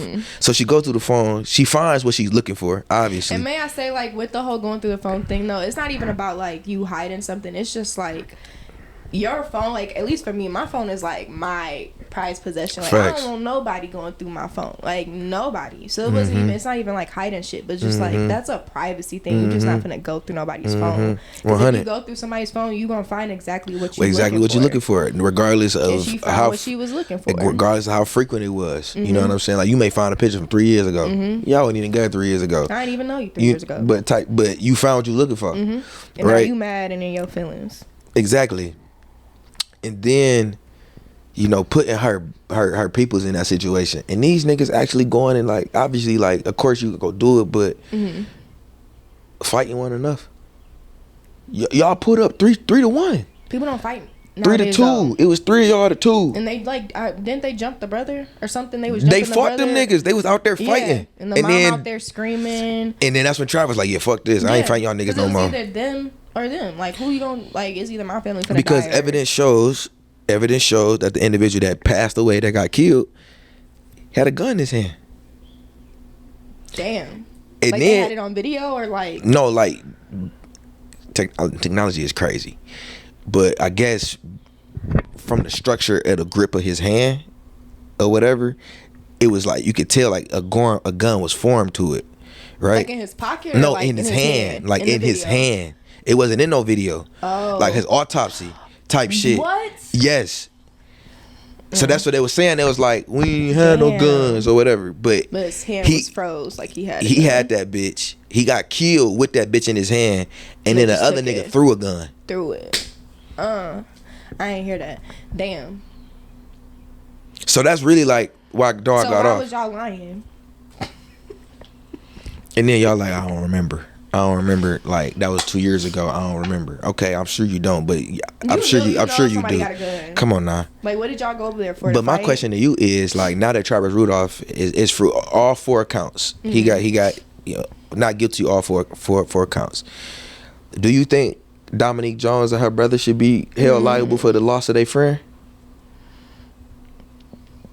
I'm trying to think if I think her brother should, though, because like he just came to do what a brother came to do. No. So I feel like he's not innocent, but the mastermind behind all of it was Dominique. I think they both should, because your dumb ass did it. Your dumb ass pulled up. But I feel like I'm saying that because he seemed like really remorseful during the trial, so I feel like that's why I'm like, yeah, he should get in trouble. So that's one of them. But she was not, like, she just didn't give a fuck. But this is one of them situations where I was just talking about this with bro on the other episode. I said, nowadays, niggas are losing their life to lame ass niggas who got something to prove. Her brother is a lame ass nigga that got something to prove, because the way that he was up there, you know what I'm saying, and the composure that he had, like, you wasn't built for you this not shit. like that, bro.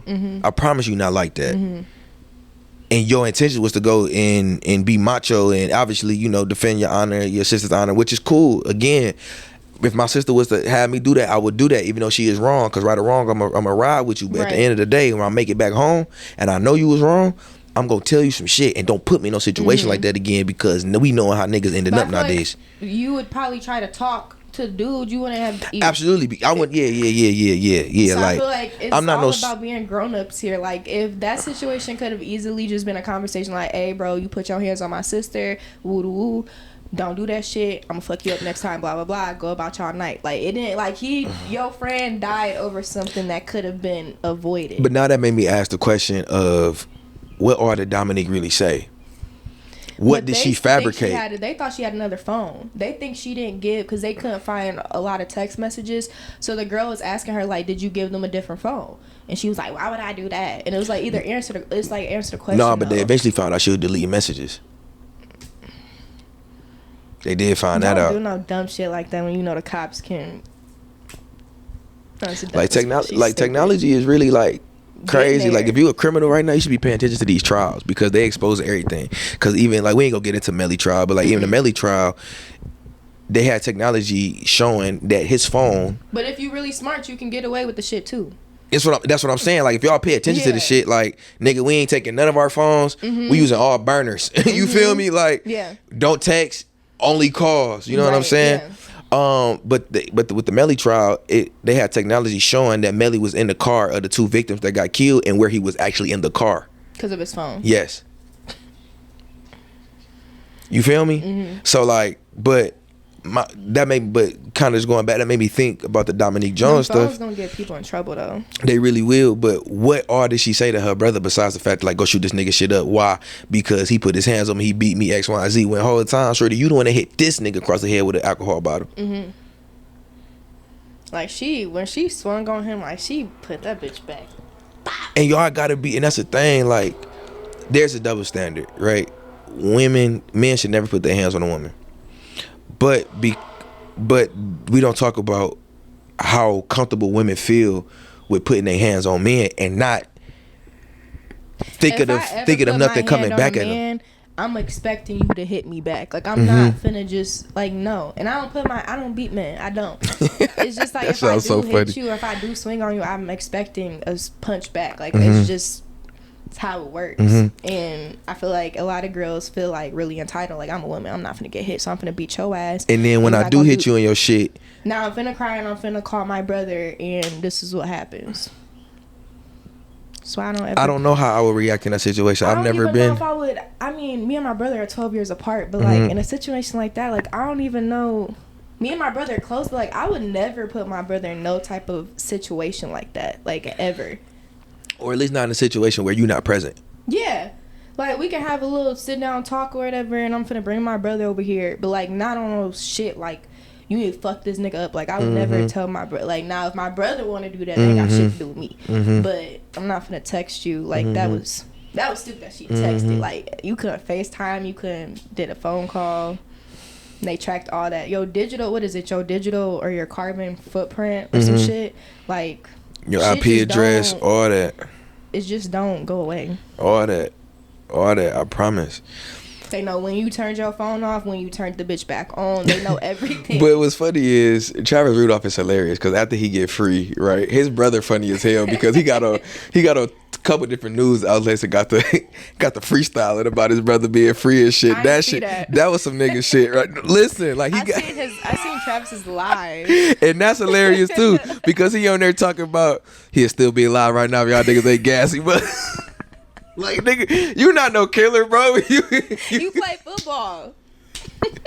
You got a body, but like, damn, like that was an accident. Like, you really didn't mean to, bro. But I mean, think about if you was in his shoes, though. What, Travis Rudolph? How would you be feeling? What? Hell yeah, you just be the case. Hell yeah, I would have been on Instagram I got Live a body. and Facebook Live. Two truths and a lie. I got a body. You feel me? Like, I'm not finna brag, but it's just exactly. Like, but like, how often do you think about being put in a situation where I might take somebody's life because I'm trying to protect my own, you know? And obviously, like, he spent a whole entire year somewhere where he shouldn't have been because, one, that is kind of like to stand your ground. So are they going to give him, like, you know how when they wrongly accuse people or put them in jail for, like, and it wasn't, like, warranted, do you think they're going to give him, like, some type of money or something? Like, for him being locked up for that year? Nah. Because he did it, but he just got off the charge. Okay. Because they was asking like, why did it take 40 rounds? Well, nigga, my adrenaline is running. I don't know what these do. I don't know if they just shooting, they just driving away, and they gonna turn around after I get done shooting and spin the block. No, bro, we gonna complete. He said in the podcast he was like, I'm trying to eliminate the threat. So that's 40 rounds. That's what it's gonna take. That's what it took. Until y'all niggas is gone, I feel comfortable enough to go back into my house with my brother and my mama. It was just kind of like fuck around and find out. And they fucked around and found out. And her goofy ass got somebody killed.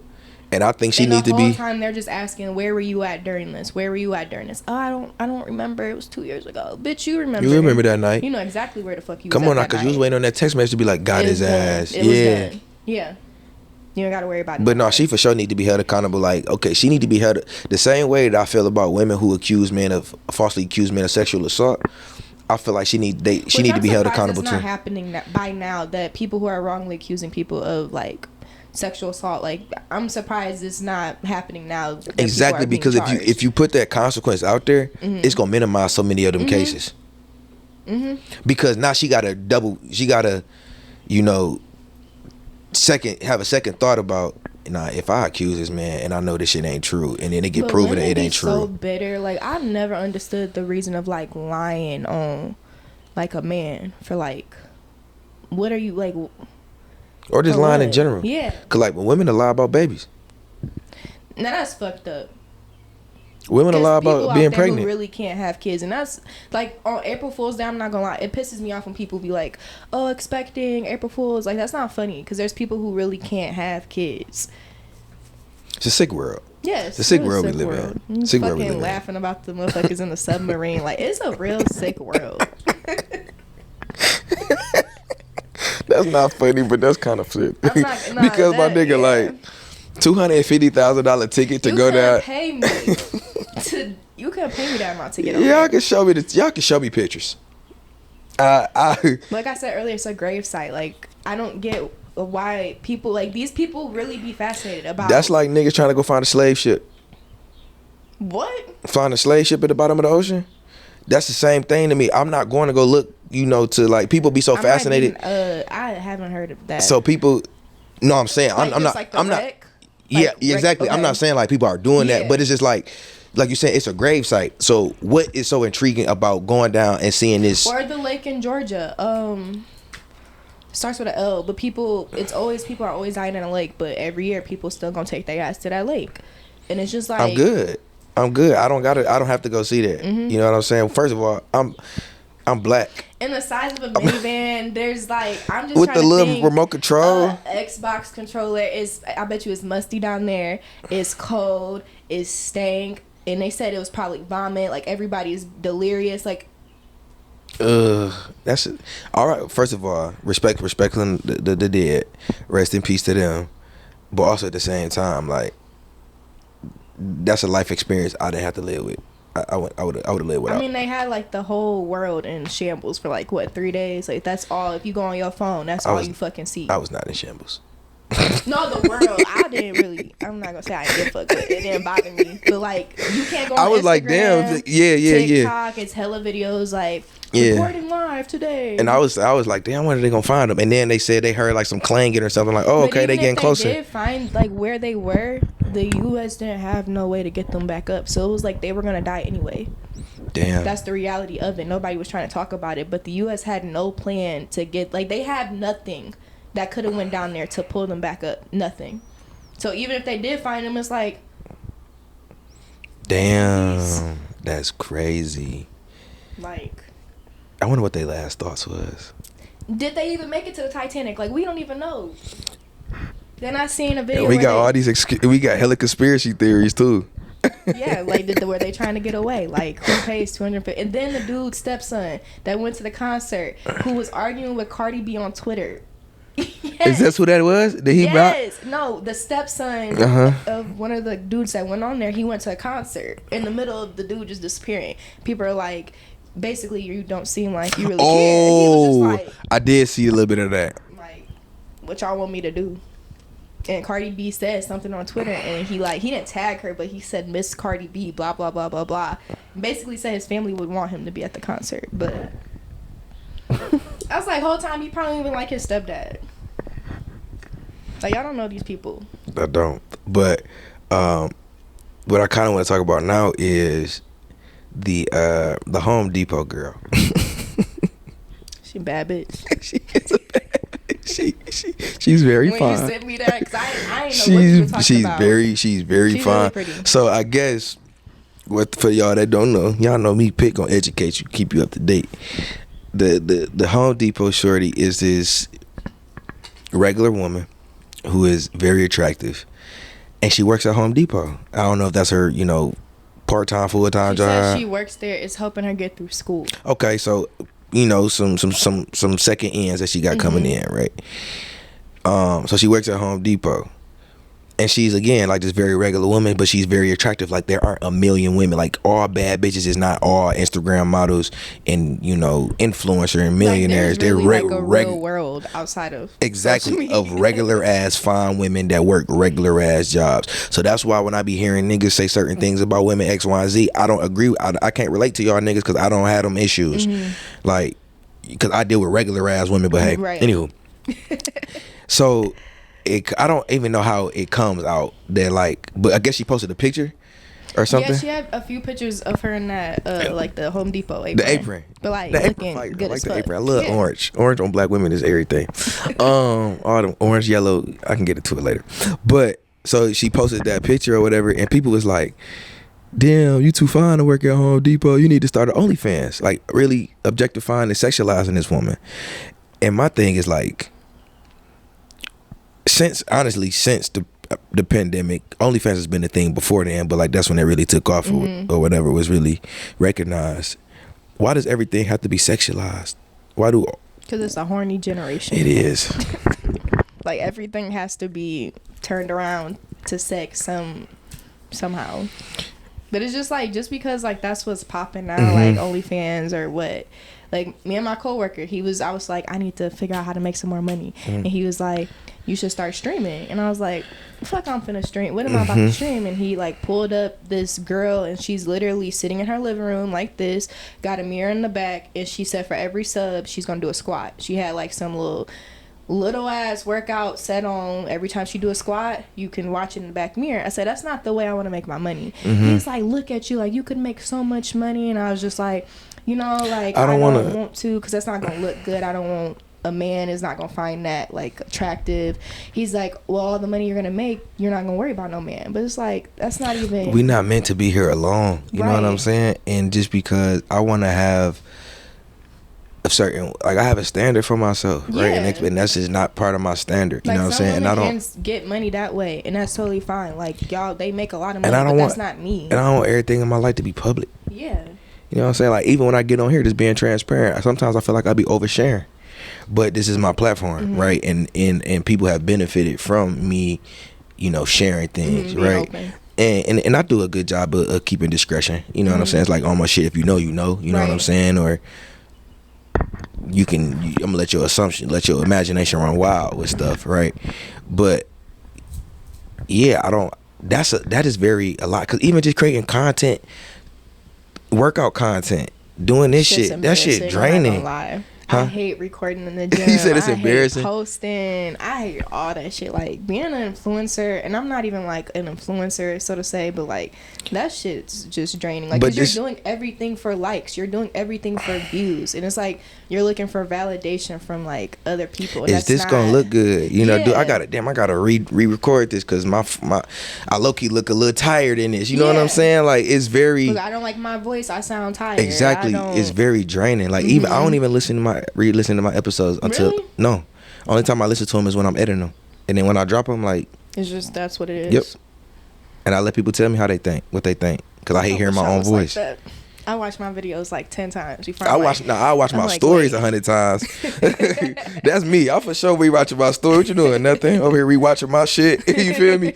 But when it comes to like stuff like this, yeah, like just listening back, I'll be like, I be cringing. You know what I'm saying? But it's the fine line. And what the girl was saying is that, like, or what people have been saying about the girl is, you know, it is okay to be a regular woman that has a regular job as a Home Depot and not, you know, objectify yourself or subject yourself to sexual, you know, attention. And she made a statement about something about it's good benefits like insurance and shit, but it's like, girls doing OnlyFans, y'all got insurance? Like, how that work? Y'all got like a 401k? Like, how all that work? She's getting all that at Home Depot. So, and we not saying like, and we not bashing women that do OnlyFans, because make your money how you gonna make your money, but that ain't gotta be for everybody. You know what I'm saying? I feel like this generation is trying to push it on all the women to like show your body off, like wear bikini, post pictures, post on your story, do this, do that, and it's like, because now it's becoming one of those things where it's like, you know, this is the point where men be saying women got it easy, because if you fine, you attractive, you show a little skin at the right angle, somebody gonna want to invest in that. We did this at work. We get tips, and then Friday nights I work with all guys. At the end of each night, I be sitting there counting my tips. They be looking at me like, "How much you made tonight?" And I tell them, and I was like, "How much y'all made?" It's not even a half of what I made. Because niggas be having this imagination about if I give her a little more money, you know what I'm saying, she might throw you another like, you know, half gram, you know, something like that. But like, it ain't gotta be that. So then like a lot of other women like kind of came out and supported her that work at Home Depot that are also very attractive. But then the weird shit started happening. The OnlyFans shorty started popping up in fucking Home Depot, doing OnlyFans shit with you feel me? Because they like their audience is now intrigued by Home Depot girl. Yeah, and now it's like, okay, this is easy to market. I'm giving you your fantasy. You want to see this girl? Shit about social media.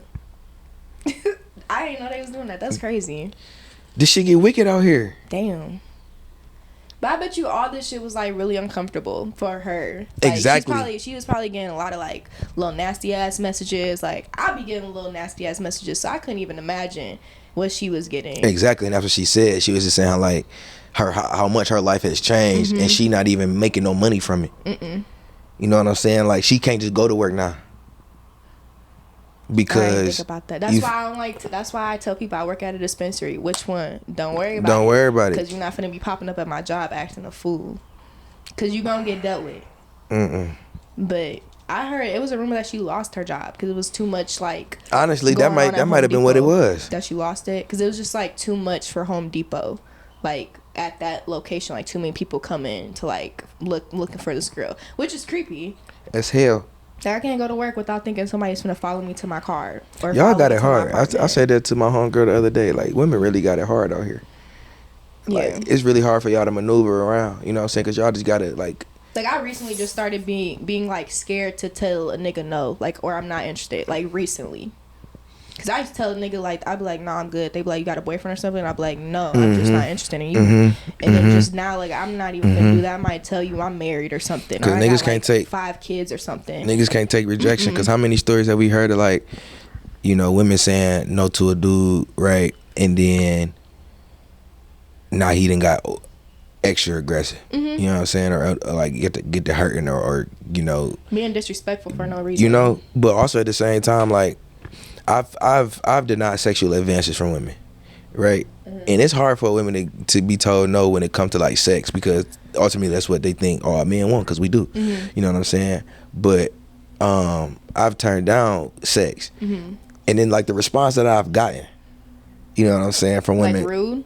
Yeah, like nigga what, or like I like real spill when I was younger, probably like one of my sophomore year of college or something, maybe junior year. This girl trying to put that pussy on me, and I was like, yeah, no, I'm straight. She gonna ask me like, was you gay or something? Like, bitch, what? I'm gay because I don't want what you got to offer that you didn't offer everybody else. I hate when women be saying like men be gay. Like I really hate that for y'all because it don't even be like it's not even like that. And that's like, why like you can't start stuff like that. Yeah, you can't start stuff like that. I feel like telling a man like are you gay or something like that's coming at his like manlyhood. Exactly. Like don't because I don't want to have sex with you because I have sexual discipline because I know my worth because you're not desirable. But that kind of shows you the type of men that woman is like used to dealing with. Though it's like you don't want to deal with a woman that's used to niggas just wanting to have sex.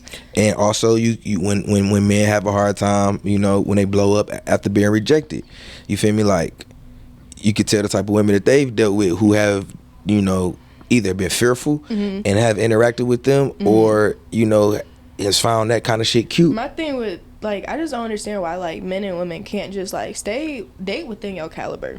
Like please date. Listen. Don't look at yourself and then like how they say I'm not trying to be cocky, but look at yourself and then look at me and look at what I got going on and look at what you got going on and tell me if that makes sense because it don't. Listen, and that be half of it. Remember we were speaking earlier about like, you know, like complimenting somebody and then keeping it moving. That has been me in situations where it's like, damn, I know this girl fine, but I see the pieces she be having. You know what I'm saying? I be peeping certain things about Shorty XYZ. Just, you know, not saying that's what she be on, what she is, but obviously this is what you're displaying. So this is what I'm saying. This is the only way I can make you know, have an understanding for who you are.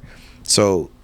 Yeah, I'm still gonna pop at you and compliment you, but that don't mean I'm gonna try to pursue you because there's a certain lifestyle that you have, right? Or like you trying to maintain, but you're not good for. I'm not. You feel me? Yeah. I'm not finna go broke trying to keep up with your lifestyle because this is what you expecting out of a nigga that you dealing with. Right. Nah, I'm gonna just compliment you, keep it moving, and I know you're not my caliber woman. You know. And that's I'm okay with that. Like people need to know, like that's okay. Like if you don't want to deal with someone who got a smart mouth, for an example, that is okay. You don't have to. Somebody else will. You don't want to deal with somebody because of X, Y, like that's fine. Like you don't have to. Yeah. But this generation don't know how to keep shit moving. It's very wicked out here. Wicked as fuck. It's wicked as hell, but this was fun. I'm glad we kind of got some. We talked about some things. I got a little clarification on some stuff. I feel like, but yeah, I guess it's just best that niggas just stick to themselves. Stuff. I mean, that's what I'm on now. I said, you know, and just my let it. Close friends, I said, God gonna have to come down, sit on my bed, and tell me him. That man, I sent that man for you. Him. Like I'm not messing with another man who's not like has a relationship with God, like a real relationship. Don't be like, oh, I go to church. Nah, you talk to God when you wake up in the morning before you go to sleep throughout the day. Not when you just need something. That's huge. That's huge. And I've never dealt with a man who had a relationship with God. Really? Like it's always been like me, and I was always like my pastor explained it as I was like the extension for the man to God. Like that's always how it's worked. Like it's just like, all right, I'm here in your life now, so it's like, boom. But you ain't never really had nobody to help lead you in your walk or like lead your relationship. Able to be like, if like we want to talk about, I've never been able to be submissive. I've always had to That's be not hard surprising body to me Arionne. though. That's like, not surprising I hate to me. Being hard body. Like I hate this shit. You ready for your soft girl era? Yeah, passenger princess. Like I really want to be with a man and not have to worry about shit. I want that for you too, man. I do too. I want that for you too. And I'm aspiring to be an answered prayer. That's the type of man I want to be. I want to be an answered prayer. Do you pray for your future? Hell yeah, wife? and I pray for myself. I pray for God, help me become the man that is desired. A desirable man. Do you ever wonder what your future wife is like doing right now though? I know what she doing. What? I know what she doing. Not talking to me. She's not talking to me. I know what she doing. Like I honestly, like just being completely honest, I felt like I've met my person. You know, and you know, you're just waiting for things ain't work out how they supposed to, and I hope, you know, and I'm okay with saying that on my platform because that's just truly how I feel, right? Now, will it happen? I don't know. In God's timing, right? So you feel like you can meet your person, but it not end up being your person? Yeah. Not at the time. So like, but eventually, like wrong time. I don't think it was wrong time. No, I don't think it was right person, wrong time. I just think it was right person, right timing, immature decisions. There's some growth that needed to have been done or needed, right, between myself and that person. And we're experiencing that growth. I know I'm better than what I was when we ended things, and throughout the whole situation, I know she is better. So with this person, you say you guys doing no contact right now? We cordial. Okay. Yeah, we cordial. We friends. Does this person know that you feel this way about them though? Yeah, but no. Like I haven't expressed that. That's real good that you're able to like well, you can like, you know. But this is my thing. I think the best relationships I have had, you know, situationships, whatever the case you want to call them, have been grounded and rooted on friendship. So that's one thing. Oh my gosh, that's what I'm trying to do now. Like I just oh my god, because I never like try to be friends with niggas first. Like it's always like, all right, you cute, I'm cute, what's up? But it's never like the friendship. So then after I'm done dealing with the nigga, I don't really like you as a person. But it's like I didn't take the time to know you for you. But that's the thing, like. See, my problem, my issue has always been maybe I move a little too slow. Do you think that's the thing though? Yeah. I feel like that's being cautious though, like as you should be. Yeah, but at the same time, it's like just like how you find security in titles, right? Me and old girl never made it to the boyfriend girlfriend, but our experiences were boyfriend girlfriend, right? And there was no reason why I shouldn't have made her, you know, after the time that we spent together, right? But that was just me, like, you know, maybe I need to see this, or I need this to happen, or I want to experience this X, Y, Z before I make that happen. But like, you know, I want to be in a certain space within myself before I make that happen, instead of growing to that space within our relationship. Right. So my thing is like, people move fast. Maybe I move too slow because I like to build those relationships with females as far as like friendships. You know what I'm saying? But that takes conversation, that takes communication, that takes consistency. You know what I'm saying? So now, you know, you can. I feel like also having experiences with a person also helps you tell, like. True. But then again, that also takes consistency and it takes effort, right? And someone be like, well, what is going on? Am I just a friend? You know what I'm saying? Or like, are you pursuing me? You know what I'm saying? Where it's like virtually, like, I can be showing you all this, but I'm trying to get, you know, like you as a person first. And then like, yeah, I know that like I'm attracted to you. You know what I'm saying? I can see myself fucking with you. But like when a man knows, he knows. Like, you agree with that? Hell yeah, because I know. But like, it's so, when I hear that, it's just like, but like, how do you know? And girls say the same thing. A lot of women say like, once you know, you know. But it's because just like, it's effortless. How do you know? For me, it's like effortless. I don't have to second guess it, right? But for me, like, talking about the attachment styles though, like, I'm a overthinker. So like, for me, I overthink everything. Like, everything. You could be doing everything right, and I'm like, why is this nigga? What the fuck is wrong with you? What you got up your, like, what you got going on? Yeah, what's wrong with you for real? What aren't you telling me? Somebody finna DM me about you? Like, what's finna happen? That sound like PTSD. That's why I don't like dating. Is somebody finna come woman to woman? Yeah, I don't like dating. It's real fucked up. I'm saying, we could have continued this conversation, but it's a cat outside. You can hear it.